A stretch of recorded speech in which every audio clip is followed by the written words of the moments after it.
Hello இருக்கும். நம்ம இந்த வீடியோல இன்னைக்கு என்ன பார்க்க போறோம் அப்படின்னா, நம்மளோட சப்ளையர் வந்து பாத்தீங்க அப்படின்னா வேற ஸ்டேட்ல இருப்பாங்க. அவங்க வந்து பில் பண்ண டேட் வந்து செப்பரேட் டேட்டா இருக்கும். நமக்கு கூட்ஸ் வந்து சேர்ற டேட் வந்து பாத்தீங்க அப்படின்னா செப்பரேட் டேட்டா இருக்கும். பட் சப்ளையர் நமக்கு கொடுத்துருக்கிற கிரெடிட் பீரியட் வந்து பாத்தீங்க அப்படின்னா 7 days தான் கொடுத்துருக்கும். அவங்க அவங்களோட பில்லிங் டேட்ல இருந்து 7 days அப்படிங்கறத கால்குலேட் பண்ணுவாங்க. அதை டேலி என்ட்ரில எப்படி நம்ம போட போறோம் அப்படிங்கறத தான் நம்ம பார்க்கலாம். நான் என்ன பண்ணிருக்கேன்னா ஏபிசி பிரைவேட் லிமிடெட் அப்படின்னு சொல்லிட்டு ஒரு சப்ளையர் கிரியேட் பண்ணிருக்கேன். இவங்களோட டிஃபால்ட் கிரெடிட் பின் நம்ம கொடுக்கறது வந்து பாத்தீங்கன்னா 7 days. இந்த சப்ளையர் வந்து பாத்தீங்கன்னா டெல்லியில இருக்காங்க. ஸோ நம்ம என்ன பண்றோம் அப்படின்னா இவங்களுக்கு ஒரு பர்ச்சேஸ் என்ட்ரி மேக் பண்ணலாம். யூஸ்வலா வந்து நம்ம பர்ச்சேஸ் போடும்போது என்ன நடக்கும் அப்படின்னு பாத்தீங்க அப்படின்னா, நான் வந்து என்ன பண்றேன் அப்படின்னா ஃபர்ஸ்ட் நவம்பர்ல ஒரு என்ட்ரி போடுறேன். இன்வாய்ஸ் நம்பர் கொடுத்துக்கிறேன். இங்க வந்து பாத்தீங்க அப்படின்னா அவங்க வந்து 28/10 எனக்கு வந்து இன்வாய்ஸ் பண்ணிருக்காங்க. ஸோ நான் அந்த டேட் கொடுத்துக்கிறேன். இங்க வந்து பாத்தீங்கன்னா பர்ச்சேஸ் செலக்ட் பண்ணிக்கிறேன்.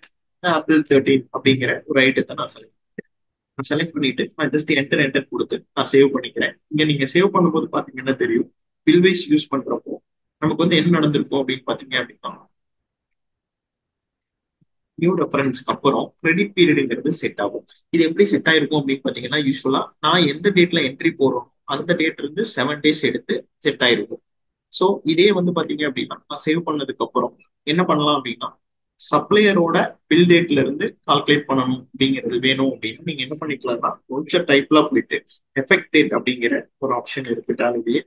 ஸோ நீங்க ஜஸ்ட் உள்ள போயிட்டு எஃபெக்டிவ் டேட் எஸ் பண்ணீங்க அப்படின்னா என்ட்ரி போடும்போது ஒரு சின்ன ஆல்ட்ரேஷன் மட்டும் பண்ணா போதும். ஸோ நீங்க F2 கொடுக்குறீங்க அப்படின்னா இங்க வந்து எஃபெக்டிவ் டேட் வந்து எடுத்துட்டு வந்துடும். ஸோ இதுல நம்ம என்ன பண்ணிக்கலாம்னா 28/10 அப்படிங்கிற அந்த சப்ளையரோட டேட்டை கொடுத்துட்டு நம்ம வந்து என்ட்ரி போட்டோம் அப்படின்னா என்ன நடக்கும் அப்படின்னு பாத்தீங்க அப்படின்னா, எந்த டேட்ல இருந்து நமக்கு வந்து டியூ டேட் கால்குலேட் ஆகும் அப்படிங்கிறத இந்த வீடியோல பார்த்துக்கலாம். ஜஸ்ட் என்டர் கொடுத்துட்டு இங்க பாத்தீங்க அப்படின்னா சப்ளையரோட பில் டேட் 28ல இருந்து நம்மளுக்கு 7 days கால்குலேட் ஆயிருக்கு. ஸோ இந்த மாதிரி ஸ்பெசிபிக் ரெக்குயர்மெண்ட் இருக்கு அப்படின்னா நீங்க இந்த எஃபெக்டிவ் டேட்டை யூஸ் பண்ணிக்கலாம். இந்த மாதிரியான யூஸ்ஃபுல்லான வீடியோஸ் வேணும் அப்படின்னா நம்ம சேனலை லைக் பண்ணுங்க, ஷேர் பண்ணுங்க, சப்ஸ்கிரைப் பண்ணுங்க. தேங்க்யூ.